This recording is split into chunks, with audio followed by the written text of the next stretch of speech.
அப்படின்றோம். சின்ன பையனை குமரன் அப்படின்றோம். குறுகிய மார்பை கொண்டவன். பெரிய மார்பை கொண்டவனை என்ன சொல்றோம்? மறவன், மார்பழகன் அப்படின்றோம் இல்லையா? வளர்ந்து விட்ட. ஆனா இறைவனை நம்ம என்ன சொல்றோம்? என்றும் இளமையானவன், சிறியவன், சின்னவன். அதாவது அந்த இளமையை குறித்து சொல்றதுக்காண்டிதான், இளமையானவன் சொல்றதுக்காண்டிதான் குமரன் அப்படின்னு சொல்றோம். அந்த குமரன் அப்படிங்கிறதுல இருந்து தான் மாறன் அப்படிங்கிற வார்த்தை வருது. குமரனை நீண்டு ஒலிக்க செய்தால் மாறன், குமரன், மரன் அப்படின்னா அந்த மரன், மாறன் அப்படின்னு வருது.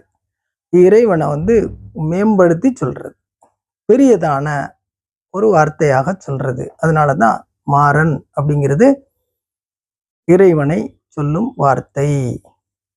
மாறன் நாயகன்.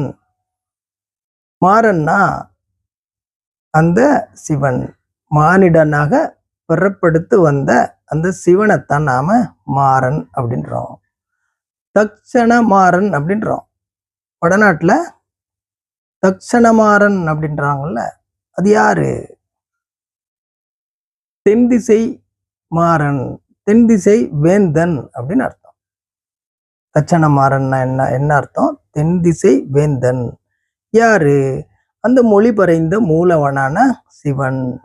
தச்சன், பெருந்தச்சன், பெரும்பறையன் அப்படின்னு நம்ம சொல்றோம் இல்லையா?